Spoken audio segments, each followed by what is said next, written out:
전 여자친구를 불법 촬영한 혐의로 긴급 체포됐던 남성이요. 체포됐다가 풀려난 다음 날 피해자에게 협박 문자를 보냈던 사실이 드러났습니다. 체포 당시의 상황을 영상으로 저희가 설명드리겠습니다. 자, 지난달 14일 마포구의 한 카페입니다. 자리에 앉아있던 여성이 전화를 걸며 카페 밖으로 나가는데요. 함께 있던 남성이 여성을 따라 밖으로 나갔습니다. 잠시 후에 경찰관들이 이 남성을 둘러싸고 먼저 나갔던 여성의 이 불법 촬영 신고로 경찰이 출동한 상황이었는데 남성은요, 경찰과 실랑이를 벌이다가 결국에 긴급 체포됐습니다. 휴대전화도 물론 경찰에게 압수당했습니다. 자, 바로 이 상황으로 분명 불법 촬영 혐의를 받고 긴급 체포됐었는데 체포됐던 바로 다음 날 가해자로부터 사람 잘못 건드렸다라는 내용의 협박 문자가 날아온 겁니다.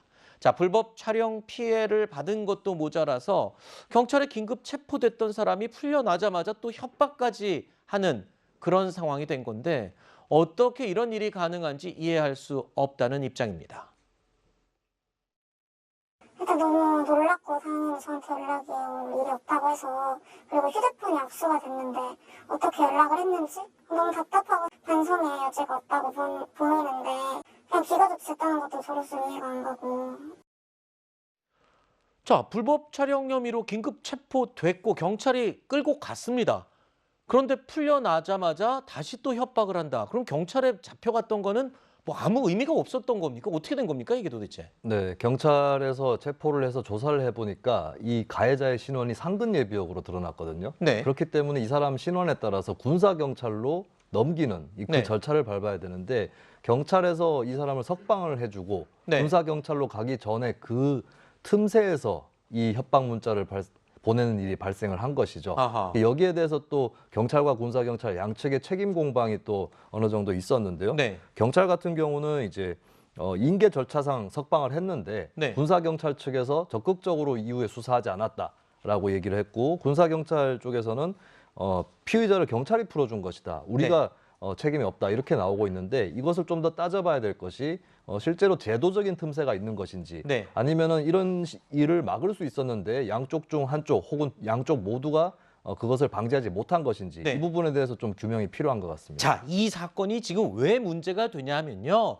불과 얼마 전에 이 경찰한테 신변보호 요청까지 한 여성이 이 남성으로부터 공격을 받고 가족이 숨지고 심지어 여성이 숨지고 이런 일이 지금 잇따라 일어났습니다. 그런데 지금 비슷한 상황이에요. 그러니까 경찰이 긴급 체포했는데 이 사람이 상근 예비역이어서 군 이 수사기관으로 넘겨야 하는데 그 중간 공백 기간에 발생한 거다. 그게 설명이 되냐는 겁니다. 그때 만약에 또 이런 안 좋은 일이 발생하면 어떻게 또 어디 가서 누구에게 하소연을 하겠냐 이 말인 거죠. 그렇죠?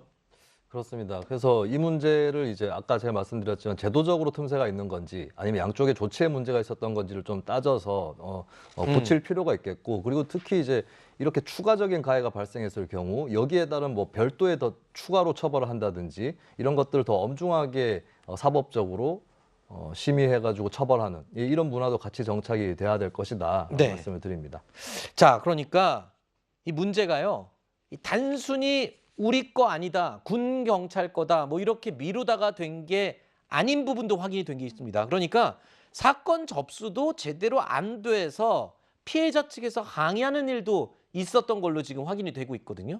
그러니까 이제 경찰에서 군 경찰로 넘긴 이후에 지금 아무것도 진척이 안 된 거지 않습니까? 네. 그런데 군 경찰 얘기는 사건 기록에 대해서 원본이 안 오고 사본이 왔기 때문에 우리는 접수할 수 없었다라는 도대체 어느 쪽 시대 얘기인지. 네. 요즘 공문서라는 건 얼마든지 전자문서도 있고 여러 가지 형태가 다 인정이 되거든요. 네. 그래서 경찰이 우리는 이렇게 못했다라고 했을 때 이걸 과연 사건을 처리할 의지가 있는지 그리고 저는 근본적으로 이런 문제가 일어날 때마다 그냥 안타깝다 하고 넘어갈 게 아니라 그럼요. 저는 이것도 민생 문제거든요. 네. 먹고 사는 것 못지않게 안전하고 네. 안심하면서 일상을 영위하는 게 민생이거든요. 네. 이 부분에 대해서 꼭 사법당국뿐만 아니라 네. 좀 뭔가 우리 국가 좀 전체적으로 이런 네. 것들을 어떤 그 정책의 좀 핵심으로 두는 이런 인식 전환이 필요할 것 같습니다. 대변인님도 그렇고 특보님도 그렇고 캠프에 돌아가셔서 이런 것 좀 후보님들한테 꼭 명확하게 좀 전달 좀 해주십시오. 이런 거 빨리 제도 개선이